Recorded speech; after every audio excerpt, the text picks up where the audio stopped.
รื่องราวរបស់យើងចាប់ផ្ដើមនៅឆ្នាំ1985នៅក្នុងយប់ដែលមានភ្លៀងធ្លាក់យ៉ាងខ្លាំងក្មេងប្រុសម្នាក់បានឃើញអ្វីមួយតែគាត់មិនគូបានឃើញតតែសោះបុរស4នាក់កំពុងសាញ់សពស្ត្រីម្នាក់រំនៅក្នុងព្រំដែលរមូររួចជើងរបស់នាងត្រូវបានមើលឃើញហើយជើងទាំងពីរសុទ្ធតែពាក់កងជើងហើយម្នាក់ក្នុងចំណោមបុរសទាំង4នាក់នោះគឺជាឪពុករបស់គាត់ផ្ទាល់ព្រឹកឡើងក្មេងប្រុសនោះបានប្រាប់មិត្តភក្តិរបស់គាត់ថាឪពុករបស់គាត់គ្រាន់តែថតឆាកកុនប៉ុណ្ណោះឥឡូវនេះរំលងទៅមុខ40ឆ្នាំគឺឆ្នាំ2025នេះជាកន្លែងដែលយើងជួបវេវនាងកូបាស៊ើបអង្កេតបទល្មើសព្រមទិននៅ Kerala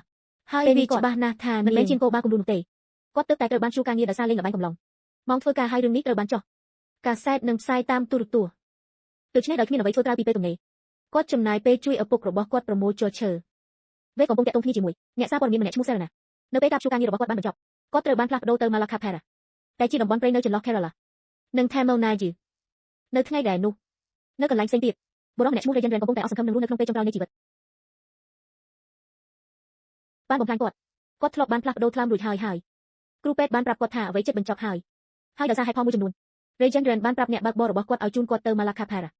ដោយការចៃដន្យសុខសាន្តអ្នកបើកបរបានឈប់ហូបបាយនៅកន្លែងចិញ្ចើមផ្លូវដែល Wave កំពុងហូបបាយដែរហើយផ្លូវរបស់ពួកគេបានបែកគ្នានៅទីនោះ Wave សម្ដៅទៅកាន់ប៉ុស្តិ៍នគរបាលមូលដ្ឋាន Rajan Ren ដើរចូលយ៉ាងជ្រៅទៅក្នុងព្រៃហើយប្រាប់អ្នកបើកបរឲ្យរងចាំនៅខាងក្រោយខណៈពេលដែលគាត់ដើរកាប់ដើមឈើ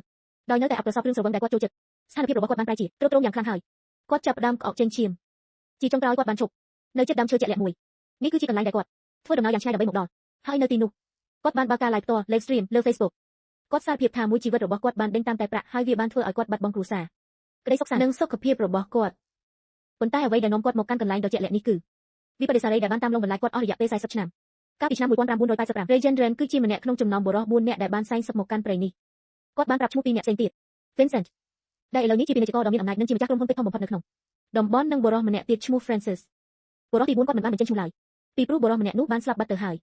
ស្រុកដែលពួកគេបានកប់គឺជាក្មេងស្រីអាយុ15ឆ្នាំម្នាក់ Rajan Ren និយាយថាគាត់មិនដែលស្គាល់សូម្បីតែឈ្មោះរបស់នាងហើយនាងត្រូវបានគេកប់នៅចំពីក្រោមទីតាំងតែគាត់កំពុងតែអង្គុយនេះបន្ទាប់មកខណៈពេលដែលកាមេរ៉ាកំពុងតែដំណើរការអ្នកបើកបររបស់គាត់បានឮសំឡេងកាំភ្លើងមួយគ្រាប់គាត់បានស្ទុះរត់ចូលទៅក្នុងព្រៃហើយបានប្រទះឃើញ Rajan Ren ស្លាប់បាត់ទៅហើយនេះគឺជា Rajan Ren ការរីកាបានទៅដល់ Wave ហើយគាត់បានមកដល់កន្លែងកើតហេតុដែលកំពុងតែអ៊ូអរដោយសារអ្នកសារព័ត៌មានគាត់បានរីកាជូនថ្នាក់លើរបស់គាត់ឈ្មោះ Mohandes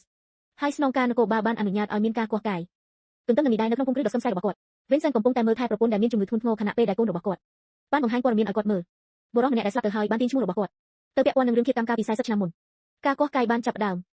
ដោយហាមឃាត់អ្នកសារព័ត៌មានមិនឲ្យចូលចិត្តច្រើនម៉ោងបានកន្លងផុតទៅដោយមិនទាន់ប្រទះឃើញអ្វីសោះបន្ទាប់មកភ្លៀងយ៉ាងខ្លាំងបានបង្អុរចុះមកលេខរណ្ដៅនិងលៀងជំរះស្រទាប់ដីខាងលើនោះហើយជាពេលដែល Wave បានប្រទះឃើញអ្វីមួយអណ្តែតនៅក្នុងទឹកភក់ពួកគេបានបូមទឹកចេញពីចម្រៅនិងជីចម្រៅបន្ថែមទៀតហើយជាតិមនុស្សត្រូវបានគាស់កាយឡើងមកជាមួយនឹងកងជើងមួយគូកសឲ្យវិច័យបានបញ្ជាក់ថាឆ្អឹងទាំងនោះជារបស់ស្ត្រីម្នាក់ប៉ុន្តែអាយុនិងអត្តសញ្ញាណត្រូវចំណាយពេលស៊ើបអង្កេត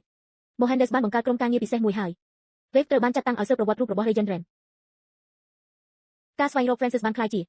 រឿងដ៏លំបាកបំផុតនិង Rajan Ren និង Vincent ដូច្នេះនគរបាលត្រូវតែចុះទៅជួបពួកគេគ្រប់គ្នា Wave បានជួបគ្រូពេទ្យរបស់ Rajan Ren ឈ្មោះ Krishna តែបានបញ្ជាក់ថាបុរសរូបនោះមានជំងឺរ៉ាំរ៉ៃច្រើនឆ្នាំមកហើ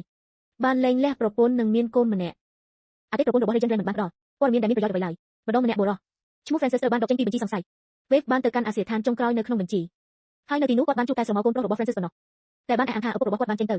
ក្រៅក្រុងដើម្បីព្យាបាលជំងឺ Serena បានជួយជ្រោមជ្រែងដោយសារជ្រាបព័ត៌មានសារព័ត៌មានកាលពីឆ្នាំ1985ពីក្មេងស្រីបាត់ខ្លួនដែលមានអាយុប្រហែល18ឆ្នាំ Wave បានទៅជួបគ្រួសារទាំងនោះហើយបង្ហាញកងជើងឲ្យពួកគេមើលហើយគ្រប់គ្រួសារទាំងអស់បានឆ្លើយដូចគ្នាថាវាមិនមែនជារបស់កូនស្រីរបស់ពួកគេឡើយបន្ទាប់មកបុរសច្រើនម្នាក់ដែលមានការចងចាំទ្រឹកទ្រោមបានស្រក់ទឹកភ្នែកភ្លាមនៅពេលគាត់បានឃើញវាគាត់ច្បាស់ចិត្តថាវាជារបស់កូនស្រីដែលបាត់ខ្លួនរបស់គាត់ Wave បានយកសំណាក់នៅពីគាត់បន្ទាប់មក Wave បានទៅជួបបងប្អូនជីដូនមួយរបស់ Vincent ឈ្មោះ Sieber ដើម្បីសិក្សាពីប្រវត្តិកាលពីមុនរបស់ Vincent Sieber បានរាយរាប់ថាកាលពីពាក់កណ្ដាលឆ្នាំ1980 Vincent រស់នៅក្នុងជីវភាពលំបាកដូចនេះណាប៉ុន្តែគាត់ជាមនុស្សឆ្លាតវៃនិងស្ទាត់ជំនាញគាត់ធ្លាប់បានស្នាក់នៅក្នុងព្រះវិហារនិងជួយធ្វើការនៅទីនោះហើយលោកអធិការមានការចាប់អារម្មណ៍យ៉ាងខ្លាំងរហូតដល់ឧបត្ថម្ភការសិក្សារបស់ Vincent កាលនោះ Vincent បានផ្លាស់ប្ដូរទីលំនៅពីក្រុងមួយទៅក្រុងមួយជាបន្តបន្ទាប់នៅថ្ងៃបន្ទាប់ Vincent ត្រូវបានក៏ហៅមកកាន់ប៉ុស្តិ៍នគរបាលគាត់បានបង្ហាញខ្លួនជាមួយនឹងមេធាវីនិងក្រុមអ្នកសារព័ត៌មានយ៉ាងច្រើនកកនៅក្នុងបន្ទប់សាកសួរ Wave បានបង្ហាញពីមូលហេតុដែលការសារភាពរបស់ Rajan Ren មានទម្ងន់កាលនៅពីក្មេង Vincent ធ្លាប់រស់នៅព្រះវិហារក្បែរ Malacapara ហើយគេចាស់របស់គាត់នៅចម្ងាយត្រឹមតែ6 ម៉ាយលើប៉ុណ្ណោះពីកន្លែងដែលគេបានប្រទះឃើញអតិថិបន្ទាប់មក Wave បានបញ្ជាឲ្យមេធាវីចេញពីបន្ទប់ដោយលើកឡើងពីបទបញ្ញត្តិប្រឆាំងនឹងការមានអ្នកជាប់រួមដំណើរកំឡុងពេលសាកសួរ Wave បានឲ្យគាត់ចាក់ចេញប៉ុន្តែគាត់បានប្រាប់ខ្លួនឯងថាគាត់នឹងស្វែងរកភស្តុតាងឲ្យទាល់តែបានបន្ទាប់មកខាងកសវិច័យបានត្រឡប់មកវិញជាមួយនឹងព័ត៌មានអាក្រក់ថ្នាក់របស់បុរសចរារូបនោះមិនត្រូវគ្នានោះទេបុរសកំសត់រូបនោះគ្រាន់តែមានការភ័ន្តច្រឡំនឹងតោងទាមកងជើងនោះដោយសារតែគាត់នឹកកូនស្រីរបស់គាត់ខ្លាំងពេក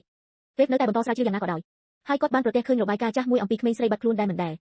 ត្រូវបានចាត់ទុកជាករណីចាប់ជំរិតនោះឡើយ ជំនួសមកវិញនាងត្រូវបានគេចោទប្រកាន់ថាបានប្រព្រឹត្តអំពើច្បោកនិងរត់គេចខ្លួនព្រឹកឡើងគាត់នឹងក្រុមការងារបានទៅកាន់ប៉ុស្តិ៍នគរបាលដែលបានដាក់ពាក្យបណ្ដឹងនោះហើយបានទីសំណុំរឿងឆ្នាំ1985ចេញពីសារពើផនរបាយការណ៍នោះត្រូវបានដាក់ស្នើដោយបុរសម្នាក់ឈ្មោះ Chandra Pen ធ្លាប់ធ្វើការឲ្យសហព័ន្ធបុគ្គលិកភាពយន្តក្នុងនាមជាអ្នកគ្រប់គ្រងការផលិតមុនពេលគាត់ត្រូវបានគេដេញចេញពីការងារWaveបានតាមស្វែងរកគាត់ហើយបានសួរនាំអំពីបាយការណ៍នោះរបាយការណ៍អំពីក្មេងស្រីម្នាក់ដែលគេសង្ស័យថាបានបោកប្រាស់គាត់ហើយគេចខ្លួនបាត់ Chandra Pen បានពន្យល់ថាការងាររបស់គាត់គឺផ្គត់ផ្គង់តួសម្ដែងរង background actors ឲ្យទៅអ្នកដឹកនាំរឿងហើយគាត់ចងចាំក្មេងស្រីម្នាក់នេះបានយ៉ាងច្បាស់នាងកំពុងធ្វើការនៅក្នុងរឿងមួយដែលមានចំណងជើងថា Kachadok Kacharam ថតនៅ Malacca និងសម្ដែងដោយតារាសម្ដែងដ៏ល្បីល្បាញលោក Mammootty អ្នកដឹកនាំរឿងបានសុំឲ្យ Chandra Pen ជ្រើសរើសស្ត្រីវ័យក្មេងជាច្រើនអ្នកឲ្យមកចូលនៅខាងក្រោយលោក Mammootty នៅក្នុងឆាកច្រៀងរាំ Chandra Pen បានប្រមូលផ្ដុំក្រុមទូស្រីបន្ទាប់មកម្នាក់ក្នុងចំណោមពួកគេបានបាត់ខ្លួនបន្ទាប់ពីថ្ងៃដំបូងនៃការថតរបស់នាងទោះបីជានាងថតបានពាក់កណ្ដាលនៃឆាករបស់នាងរួចហើយក៏ដោយវាបានធ្វើឲ្យការផលិតរឿងមានភាពវឹកវរយ៉ាងខ្លាំងហើយអ្នកគ្រប់គ្រងហិរញ្ញវត្ថុបានប្រាប់ Chandra Pen ឲ្យទៅដាក់ពាក្យបណ្ដឹងនៅប៉ុស្តិ៍នគរបាលដើម្បីឲ្យការយឺតយ៉ាវនេះត្រូវបានកត់ត្រាទុកសម្រាប់អ្នកស្វនកម្មខណៈដែលគាត់មិនដែលបានឃើញក្មេងស្រីរូបនោះទៀតឡើយប៉ុន្តែគាត់មិនដែលភ្លេចឈ្មោះរបស់នាងឡើយឈ្មោះរបស់នាងគឺ Rekha គាត់បានបង្ហាញ Wave នៅរូបថតប្លង់មួយស្អីពីឆាកចម្រៀងមួយនោះកាលពី40ឆ្នាំមុន Rekha បានចូលជាមួយនឹងតួរងផ្សេងទៀតនៅចំពោះមុខអ្នកដឹកនាំរឿងគឺជាអ្នកគ្រប់គ្រងដ៏ធំម្នាក់របស់លោក Mammootty នាងថែមទាំងបានសុំឲ្យ Chandra Pen ជួយឲ្យនាងទទួលបានតួនិយាយខ្លះផងពីព្រោះនាងស្រមៃចង់ក្លាយជា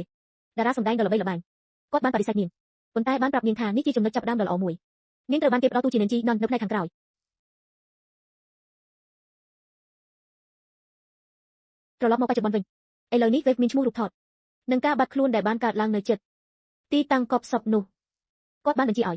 គូរូបវាអត្តសញ្ញាណភ្លាមនៅពេលជាមួយគ្នានោះគាត់បានរកឃើញអ្វីមួយផ្សេងទៀតលេខទូរស័ព្ទមួយដែលបានទូរស័ព្ទទៅកាន់ Regent Ren ជាញឹកញាប់នៅក្នុងប៉ុន្មានថ្ងៃមុនពេលគាត់ស្លាប់ហើយលេខនោះមិនដែលត្រូវបានប្រើដើម្បីទូរស័ព្ទទៅនរណាម្នាក់ផ្សេងទៀតឡើយក្រុមការងារ Cyber Team បានចាប់ផ្ដើមតាមដានម្ចាស់លេខនោះនៅពេលដែលរូបវាអត្តសញ្ញាណរបស់ Rekha ត្រូវបានបោះពុម្ពមេធាវីរបស់ Vincent បានបង្ហាញវាឲ្យគាត់មើលហើយប្រតិកម្មរបស់ Vincent គឺកើតឡើងភ្លាមគាត់មើលទៅមានការតក់ស្លុតយ៉ាងខ្លាំងមិនយូរប៉ុន្មានក្រុមការងារ Cyber បានកំណត់អត្តសញ្ញាណម្ចាស់ទូរស័ព្ទនោះសម្រាប់ពេលនេះពួកគេហៅគាត់ថា Rajev ហើយទីកន្លែងស្នាក់នៅរបស់គាត់គឺមិនទាន់ដឹងនៅឡើយទេ Wave បានទៅជួបក្រុមហ៊ុនដែលបានផលិតរឿង Kachadok Kacharam ហើយចាប់ផ្ដើមពិនិត្យមើលរូបថតយ៉ាងល្អិតល្អន់ពីការថតភាពយន្តនោះគាត់ក៏បានទស្សនាបទសម្ភាសន៍ចាស់មួយជាមួយនឹងអ្នកនិពន្ធរឿងនៃភាពយន្តនោះតែបានទទួលមរណភាពទៅហើយនៅក្នុងនោះអ្នកនិពន្ធបានរៀបរាប់ដោយធម្មតាថាតួស្រីម្នាក់ក្នុងចំណោមតួដែលខ្លួនជានាងជីបានពាក់កងជើងនៅលើទីលានថតនោះគឺជាការបញ្ជាក់ដែល Wave ត្រូវការអតិថិទាំងនោះគឺប្រកាសជា Rekha ហើយនៅព្រឹកបន្ទាប់គាត់បានជួបអតិថិជំនួយការអ្នកដឹកនាំរឿងតែបានឃើញរូបថតនៅក្នុងរូបវាអត្តសញ្ញាណហើយចងចាំរឿងមួយយ៉ាងច្បាស់ Rekha ដូច្នេះនាងបានប្រញាប់ប្រញាល់ទៅកាន់អាសនៈដើម្បីខ្ចីសម្លៀកបំពាក់នាងជីនោះជាកន្លែងដែលនាងបានជួប Anita តែកំពុងតែហាលខោអាវ Anita បានយកព្រមឲ្យនាងខ្ចីខោអាវក្រោមលក្ខខណ្ឌមួយ Rekha ត្រូវតែរៀបចំការជួបគ្នារវាង Anita និងលោក Mammootty Rekha ដែលជាអ្នកគ្រប់គ្រងដ៏ធំម្នាក់ដែរនោះបានយល់ព្រមដើម្បីតែបានសម្លៀកបំពាក់ប៉ុណ្ណោះក្រោយមកនាងត្រូវតែសារភាពការពិតថានាងគ្រាន់តែជាតួរងម្នាក់ដែលគ្មានអំណាចក្នុងការរៀបចំការជួបជុំនោះឡើយ Anita មិនបានប្រកាន់ទោសអូដំណើរឡើយនាងសប្បាយចិត្តត្រឹមតែបានឃើញទីលានថតប៉ុណ្ណោះបុគ្គលិកផ្នែកសម្លៀកបំពាក់មិនយូរប៉ុន្មានបានសុំឲ្យ Rekha បដូរខោអាវត្រឡប់មកវិញនៅពេលដែលសម្លៀកបំពាក់ដែលរហ័យត្រូវបានដេររួចនាងនិង Anita បានបន្តនិយាយគ្នាហើយបានមើលលោក Mammootty ស្រែកសម្លុតដាក់ឈើកំឡុងពេលធ្វើបទសម្ភាសន៍នោះជាមួយគ្នាដោយមានចិត្តរំភើបដែលបានឃើញតារាសម្ដែងដែលខ្លួនចូលចិត្តនៅចិត្តនៅពេលយប់ការថតសម្រាប់ឆាកចម្រៀងបានចាប់ផ្ដើមប៉ុន្តែភ្លៀងធ្លាក់យ៉ាងខ្លាំងបានធ្វើឲ្យការថតត្រូវបានផ្អាកទាំងស្រុងជំនួសឲ្យការបណ្ដោយឲ្យ Rekha គេងក្នុងស្ថានភាពចង្អៀតណែនជាមួយតួរងផ្សេងទៀត Anita បានអញ្ជើញនាងឲ្យទៅស្នាក់នៅឯអាសនៈនៅទីនោះ Rekha បានជួបពួក Nanji រួមជាមួយនឹងអ្នកជួយការងារម្នាក់ឈ្មោះ Lakshmi ដែលរស់នៅឯអាសនៈជាមួយនឹងប្តីរបស់នាងឈ្មោះ Shankaran និងកូនប្រុសតូចរបស់ពួកគេពីព្រោះនាងមិនហូបសាច់គោឡើយបន្ទាប់ពីហូបបាយល្ងាចរួច Anita បានជួបនាងទៅកាន់បន្ទប់របស់នាងនៅព្រឹកឡើងអ្វីគ្រប់យ៉ាងត្រូវបានផ្លាស់ប្ដូរពួក Nanji បានរកឃើញថាប្រាក់បរិច្ចាគត្រូវបានគេលួចចេញពីការិយាល័យហើយ Rekha បានបាត់ខ្លួនការសង្ស័យបានធ្លាក់ទៅលើនាងភ្លាមហើយ Anita ក៏ត្រូវបានគេស្ដីបន្ទោសផងដែរសម្រាប់ការនាំជនចម្លែកចូលមកក្នុងអាសនៈ Anita មិនដែលបានឃើញ Rekha ទៀតឡើយដោយបានរឿងរ៉ាវទាំងអស់នេះ Wave ចាប់ផ្ដើមឆ្ងល់ថាតើ Rekha ពិតជាគ្រាន់តែជាចោរម្នាក់មែនឬយ៉ាងណាទន្ទឹមនឹងនេះដែរ Vincent កំពុងតែប្រញាប់ប្រញាល់បញ្ជូនប្រពន្ធរបស់គាត់ទៅមន្ទីរពេទ្យដោយសារតែស្ថានភាពរបស់នាងកាន់តែអាក្រក់ទៅមេធាវីរបស់គាត់បានប្រាប់គាត់ថា Wave នៅតែបន្តស៊ើបអង្កេតហើយថែមទាំងបានទៅនិយាយជាមួយនាងជីម្នាក់ទៀតផងនៅព្រឹកបន្ទាប់ Wave បានត្រឡប់ទៅជួប Anita ម្ដងទៀតហើយបានសួរនាំអំពីមនុស្សគ្រប់គ្នាដែលបាននៅក្នុងអាសនៈនៅយប់នោះពួកនាងជីភាគច្រើនបានទទួលមរណភាពហើយអ្នកដែលសល់បានផ្លាស់ប្ដូរទីលំនៅចេញ Lakshmi និង Shankaran បានចាក់ចេញទៅហើយ Pushpam បានចាក់ចេញប្រហែល4ខែបន្ទាប់ពីហេតុការណ៍នោះដោយសារតែនាងមិនអាចទ្រាំទ្រនឹងវិធានច្បាប់ដ៏តឹងរ៉ឹងរបស់ប្រធាននាងជីបានគ្មាននរណាម្នាក់ដឹងថានាងទៅណាឡើយប៉ុន្តែ Anita បានផ្ដល់ព័ត៌មានលម្អិតដ៏សំខាន់មួយកូនប្រុសរបស់ Lakshmi នៅតែមានជីវិតនិងរស់នៅក្នុងភូមិក្បែរនោះហើយនៅពេលដែលនាងសរសេរអាសយដ្ឋានឲ្យនោះមានអ្វីមួយបានលេចឡើងវាត្រូវគ្នានឹងអាសយដ្ឋានដែលបានតាមដាននៃបុរសដែលបានបន្តទូរស័ព្ទទៅកាន់ Regent Ren កូនប្រុសរបស់ Lakshmi និង Shankaran Wave បានសម្ដៅត្រង់ទៅទីនោះហើយគាត់ក៏បានសុំឲ្យ Selena ជួយការងារមួយផងដែរគាត់ចង់ឲ្យនាងរំលឹកឡើងវិញនូវរឿងរ៉ាវរបស់ Rekha នៅក្នុងកាសែតដោយធ្វើបទសម្ភាសន៍ជាមួយ Anita និងជំនួយការអ្នកដឹកនាំរឿងដោយសង្ឃឹមថាគាត់បានរាយការណ៍រឿងរ៉ាវទាំងអស់ជូន Mohandas Rajav បានឃើញបុរស4នាក់សែងសុបស្រីវ័យក្មេងម្នាក់កាលពីឆ្នាំ1985ក្មេងស្រីនោះគឺប្រកាសជា Rekha ដោយសារតែសញ្ញាកងជើងហើយបុរសដែល Shankaran ស្គាល់ថាជា Valkichan នោះគឺ Vincent ទោះបីជាការស៊ើបអង្កេតត្រូវបានបិទជាផ្លូវការក៏ដោយ Mohandas បានសន្យាថានឹងសុំការអនុញ្ញាតពីស្នងការនគរបាលដើម្បីនាំខ្លួន Rajav មកសាកសួរប៉ុន្តែនៅព្រឹកបន្ទាប់ Wave បានមកដល់យូរពេលទៅហើយ Rajav ត្រូវបានគេប្រទះឃើញចង់សម្លាប់ខ្លួនហើយមិត្តភក្តិរបស់គាត់ត្រូវបានគេស្រង់ចេញពីទន្លេ Vincent បានបំបិទមាត់ពួកគេទាំងពីរនិងរៀបចំឲ្យមើលទៅដូចជាការធ្វើអត្តឃាតសាក្សីពីរនាក់ទៀតបានបាត់បង់ជីវិតនៅយប់នោះខណៈពេលដែលកំពុងពិនិត្យមើលរូបថតភាពយន្តចាស់ៗជាថ្មី Wave បានចាប់អារម្មណ៍លើព័ត៌មានលម្អិតមួយដែលគាត់បានមើលរំលងបុរសម្នាក់នៅផ្នែកខាងក្រោយមានភ្នែកខាងឆ្វេងខូចហើយនៅឯផ្ទះចុងក្រោយនៅលើបញ្ជីឈ្មោះ Francis កូនប្រុសដែលគាត់បានជួបមានស្ថានភាពភ្នែកដូចគ្នាបេះបិទនោះហើយជាការបញ្ជាក់បុរសនៅក្នុងរូបថតគឺ Francis ហើយភាពពិការនោះត្រូវបានបន្តទៅកូនប្រុសរបស់គាត់ជាអកុសលមេធាវីរបស់ Vincent ក៏បានកត់សម្គាល់ឃើញរឿងដូចគ្នានេះដែរហើយ Vincent បានចំណាំ Francis បានភ្លាមនៅថ្ងៃបន្ទាប់ Wave បានត្រឡប់ទៅវិញហើយលើកនេះ Francis នៅផ្ទះដោយបង្ហាញរូបថត Hayes គាត់បានបដិសេធគ្រប់យ៉ាងហើយអះអាងថាគាត់មិនដែលធ្វើការនៅក្នុងការថតភាពយន្តនោះឡើយ Wave មិនបានបង្ខិតបង្ខំឡើយ Hayes គាត់បានរៀបរាប់ពីអ្វីដែលបានកើតឡើងចំពោះ Rajav បន្ទាប់មកបានបញ្ជាក់ថារាល់សាក្សីទាំងអស់ដែលពាក់ព័ន្ធនឹងសំណុំរឿងនេះសុទ្ធតែត្រូវបានបញ្ចប់ជីវិត Francis អាចជាអ្នកបន្ទាប់យ៉ាងងាយស្រួលប៉ុន្តែប្រសិនបើគាត់ប្រាប់ការពិតនគរបាលនឹងការពាររូបគាត់ហើយ Francis ជាចុងក្រោយបានទម្លាយការពិត Hayes គាត់បានសារភាពថាគាត់បានជួយកប់សពរបស់ស្ត្រីម្នាក់ដែលគាត់មិនដែលស្គាល់ឈ្មោះឡើយបន្ទាប់មកគាត់បានប្រាប់រឿងរ៉ាវទាំងមូលចាប់តាំងពីដើមដំបូងមក